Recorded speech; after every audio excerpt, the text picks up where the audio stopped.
Hello everyone and welcome to Inspire and Best Living channel where we talk about wealth creation, wellness and well-nourished soul. My name is Remi Wesley Ogude. I am your regular host and I'm very happy to be back on another episode of Wealth Creation series. The topic today specifically is the limitations of job security.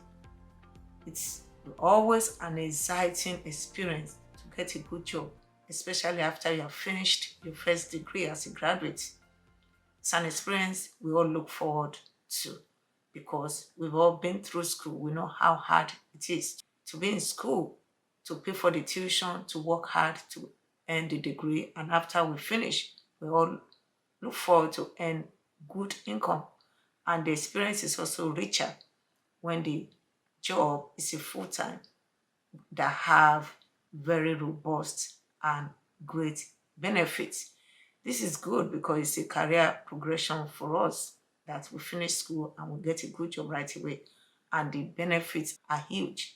Number one benefit is that it allows you to be able to afford basic things in life. Number two, it begins to prepare you to begin to look forward to raising a family and to be able to plan as well to do big things, like maybe begin to save towards investments or begin to save towards projects. It can also help you to begin to prepare to have a business to build alongside with your career. So those are some of the benefits that come with having a full-time job, especially. So people look forward to it and they do a lot of things to hold on to this job.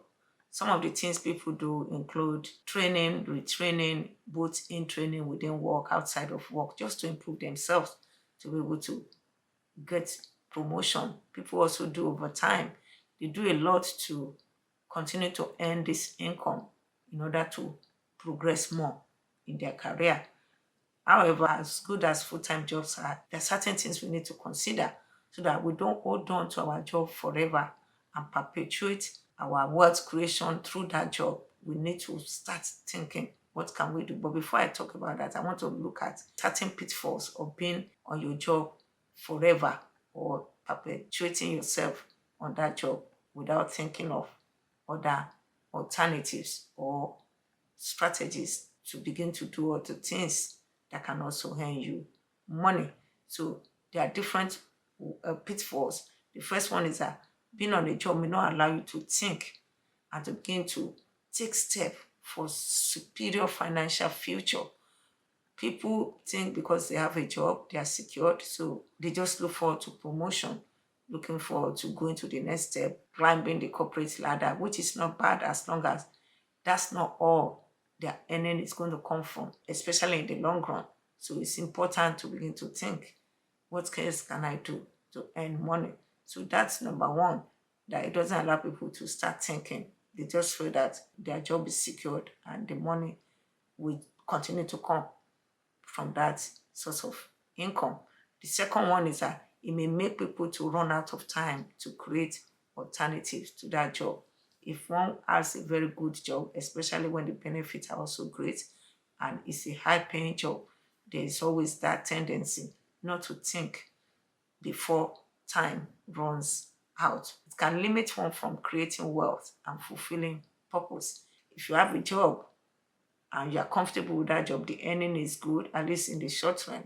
If one does not begin to take deliberate steps to get a better job, one may be stuck on that job and one may not fulfill purpose and leave a legacy. There's a difference between earning and also embarking on business or investment or locating one of the four asset class to build wealth.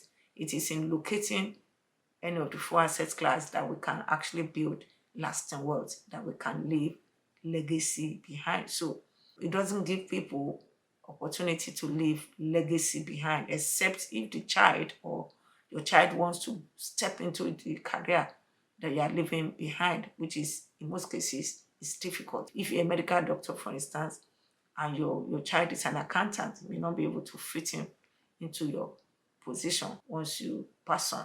So it's different from building a business or an investment in either real estate portfolio assets, those ones are easy to pass on as legacy to the rest of the family when one passes on. So there are different ways of overcoming these pitfalls I've talked about. The first one is that you want to place a higher value on yourself than your employer has placed on you. What this means is developing yourself. That is the key to growth. Your employer is not likely to help you develop your skills in other areas other than the ones you need on your current job. It's your responsibility to sharpen your skills, to place value on yourself, grow, develop yourself. Not just developing yourself on the skills you need for your current job, you also need to develop yourself on other skills that you may not necessarily need on this job, but that can position you well for great investment opportunity, or that can also help you to function in other areas of business opportunities other than your job. That's expanding your skill beyond your current job. You also want to think about purpose and legacy. You want to think about what gives you fulfillment in life. What is your purpose? And you want to start working towards that even while you're on your job.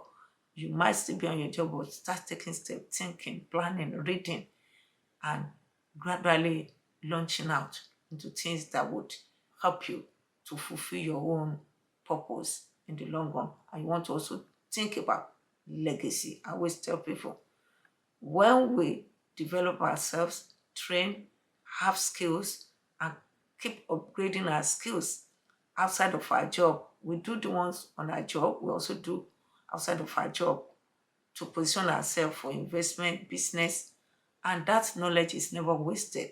You're going to transfer that knowledge to people who are going to take over from you, or who are going to work with you as your family members and other people, even in your generation, that you can possibly support and help with that skill. The solution is to develop alternatives to our job. And I tell you that when we do that, there will be a greater level of fulfillment, and even will be more relevant to our family, community, and our generation. As long as we think of legacy, skills and knowledge to pass on to next generation, we will be encouraged to upgrade our skills, we'll be encouraged to do things that can constantly help us to grow. So today, this is where I'm going to draw the curtain. And as I conclude, I want to remind you that this platform is to inspire us in 3 areas: wealth creation, wellness, and well-nourished soul. And you always remember that you don't have to choose between being wealthy and healthy. You can have both as icing on the cake of a well-nourished soul. Thank you so much for listening, and please share the video with friends, family, and anyone that can benefit from it. Until I come your way next time, I'm your regular host, Remi Wesley Ogude. Take care and bye.